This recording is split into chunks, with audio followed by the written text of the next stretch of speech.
On nous parle souvent des jeunes qui n'ont pas d'idées pour innover. Là, j'ai trouvé des jeunes qui innovaient en permanence. J'ai trouvé des jeunes prêts à nous apporter une série de connaissances au-delà de connaissances donc académiques qu'ils ont acquises. Besmatagarde, c'est aussi l'histoire d'une thématique qui touche notre société depuis la nuit des temps.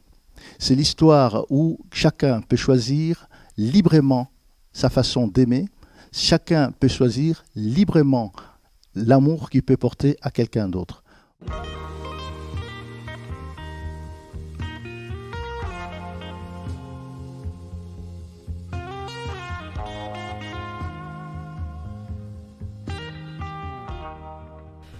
Bonjour à tous, celui que vous venez d'entendre, c'est Monsieur Makutu, l'un des acteurs de notre dernier court-métrage, Besmatagarde. Dans cette dernière création de l'œil, il est question de boxe, d'homosexualité et d'esprit de compétition. Mais croyez-moi, ce projet vient de loin, alors reprenons depuis le début. Et tout cela commence par l'écriture. Ce projet vient d'une volonté commune de l'association de créer un débat autour de la sexualité. Le mot d'ordre était lancé, le sexe libre. Mais les plus fidèles de l'association se rappellent que nous avons déjà réalisé un court-métrage sur ce thème-ci, dénommé Plan 9. Cependant, pour diverses raisons, nous ne pouvions plus exploiter ce court-métrage, alors l'idée de reparler de liberté sexuelle semblait ainsi cohérente. C'est comme cela que le projet est né sous le nom de Coups et Revers, avec l'ambition de faire de ce film un outil pour ouvrir le débat sur la liberté sexuelle. De fil en aiguille, le film s'est dirigé vers une histoire autour du sport et l'acceptation par autrui. Après quelques discussions entre membres de l'association, on est ressorti avec un scénario définitif. Pourquoi sexe libre? Que ça rentrait, je trouvais, j'avais particulièrement envie d'en parler, surtout dans le scénario, parce que c'était quelque chose qui me tenait vraiment à cœur, qui je trouve est encore trop censuré à notre époque, et qui doit vraiment changer, parce que c'est naturel, c'est quelque chose d'humain. On l'a tous en nous, il y a forcément des choses qu'on aime, et c'est quand même quelque chose de beau à la base, donc ça devrait pas être traité comme quelque chose d'horrible ou comme vraiment une sanction, quoi. Il faudrait vraiment libérer la parole par rapport à ça, je crois que c'est très important. Maintenant que le scénario était écrit, nous savions où allait être tourné ce court-métrage, et tout cela se passera dans 4 lieux différents. Le club de boxe, la salle d'exposition, les toits et la rue de manifestation. On nous mettra la chambre où a été tournée la 3e scène du court-métrage, car ce fut un tournage assez rapide, efficace, solide sur les appuis, bref. Commençons par le gros du tournage, le club de boxe, où a été tournée une grande partie des scènes du court-métrage. C'est l'ABC Boxing Club qui nous a prêté ses locaux et on a été très productifs dans cette salle. Effectivement, on a tout d'abord tourné la scène d'introduction, la demi-finale. Filmer un combat, c'est une première pour l'association. Croyez-moi, c'est vraiment spécial, c'est la première fois qu'on devait diriger des acteurs précisément, leur donner des coups, demander des conseils à des membres du club. Mais Jeanne va vous expliquer tout ça. Voilà, et après, il faut savoir aussi que les acteurs, c'était pas des vrais boxeurs et qu'ils ont vraiment bien boxé. On leur a montré 2-3 techniques au début, bam, l'esquive, crochet, uppercut, et ils ont appris vraiment très bien, ils ont su se déplacer, et au final, on y croit. On y croit. La scène du combat n'a pas été la seule scène qu'on a filmée dans cet endroit. En effet, on a enchaîné sur la scène de Monsieur Makutu qui jouait le père d'Ethan. Il devait s'énerver sur son fils après avoir découvert son homosexualité. C'est tout bête, mais Monsieur Makutu n'a absolument pas l'habitude de s'énerver. Et grâce à la direction d'acteur d'Amy, Monsieur Makutu a été guidé pour performer au mieux, et on se retrouve avec un résultat qui est franchement satisfaisant. La dernière scène qui a été tournée est la scène finale du court-métrage. C'est donc la finale, l'occasion pour moi de vous parler de nos formidables figurants, qui ont encore une fois répondu présent pour animer les scènes de combat, dont cette scène finale.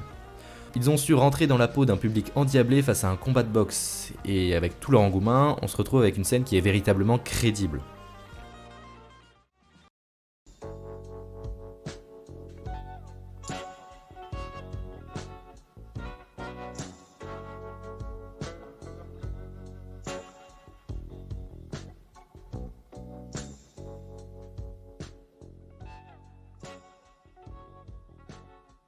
Passons au deuxième lieu de tournage, la salle d'exposition. On a eu le privilège de tourner dans la salle de concert John Lennon et on avait donc une grande salle rien que pour nous.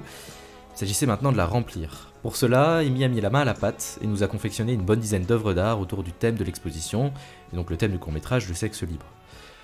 Après quelques temps passés à la mise en place et après l'arrivée de nos très chers figurants, on a pu commencer à tourner. Et quel plaisir de tourner ici! On avait à disposition des lumières, un grand espace et surtout, on avait du temps.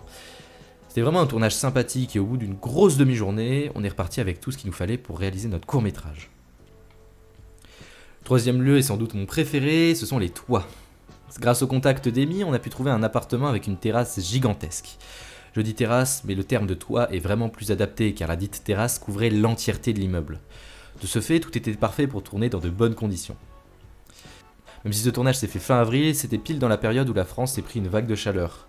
Alors je vous avoue qu'on n'a pas traîné sur ce tournage pour éviter de cuire sur place. La scène qu'on filmait n'était pas longue en soi, c'était un simple champ contre champ, mais la difficulté était ici la direction des acteurs. En effet, ça devait être à tout prix une scène convaincante. C'est pour moi ce passage qui donne toute la crédibilité du message qu'on voulait faire passer. Assumer sa sexualité n'est pas une chose simple dès lors que nous sommes entourés de personnes peu tolérantes. Et mon propos va évidemment se confirmer dans notre dernier lieu de tournage, la manifestation. Pour le coup, l'intolérance était ici de mise. C'est pas moins d'une 50aine de figurants qui ont répondu présent pour simuler une manifestation. Ce fut sans doute le plus gros tournage que l'association n'ait jamais organisé. Pour se retrouver parmi cette petite foule avec les membres de l'équipe, on s'est muni de gilets fluorescents. Pour l'anecdote, cela nous a valu d'ailleurs le mécontentement d'une passante qui a cru que nous tournions un court-métrage sur les gilets jaunes.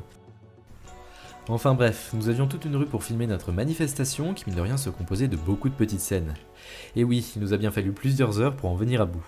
Mais l'ambiance générale était vraiment sympathique et j'ai personnellement trouvé que notre équipe a su se révéler dans la gestion d'un événement qui fut ma foi plutôt complexe à gérer. En effet, même si nous avions réservé la rue, il était parfois complexe d'expliquer aux gens ce qu'il se passait. Mais ça, c'était vraiment un détail car la majorité des passants étaient bienveillants, il y en a même un d'entre eux qui nous a rejoints en plein milieu de tournage. Donc la manifestation, ça a été un des plus gros jours de tournage parce que Limoges nous avait permis d'y avoir la rue du Temple et du coup on a pu recréer la manifestation. C'était vraiment une chouette journée parce que du coup il y avait du monde et que ça rendait bien. On y croyait et on a modelé parce qu'au début on voulait faire une manifestation, une contre-manifestation et on s'est rendu compte qu'on pouvait faire une énorme manifestation et une petite contre-manifestation qui avait du sens.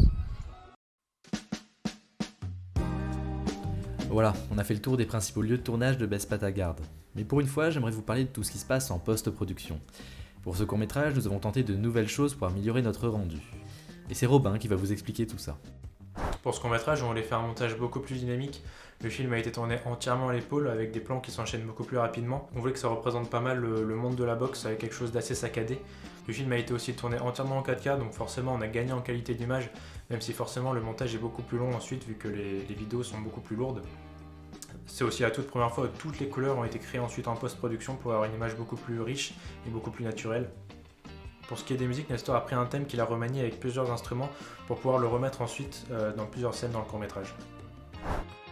Avec cette rapide intervention de Robin, vous comprenez que le film passe par de nombreuses étapes avant d'être fin prêt. Mais après le tri, l'assemblage, la colorimétrie, la musique et plein d'autres petites choses, il nous est enfin possible de présenter notre création.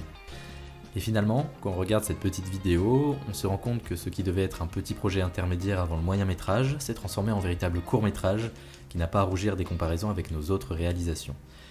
Et je me permets de parler au nom de toute l'association en vous disant que créer ce court métrage fut un véritable plaisir. On a travaillé avec des nouveaux acteurs et ce fut véritablement de belles rencontres. L'association s'est encore une fois agrandie au gré de cette aventure et nous ne pouvions pas espérer mieux. Merci à tous les figurants, à toutes les personnes qui nous ont prêté des lieux, et merci à tous les membres de l'association pour leur participation. J'espère en tout cas que ce court-métrage aura su remplir sa mission d'ouverture au débat. Je vous remercie de m'avoir écouté, bonne soirée à tous.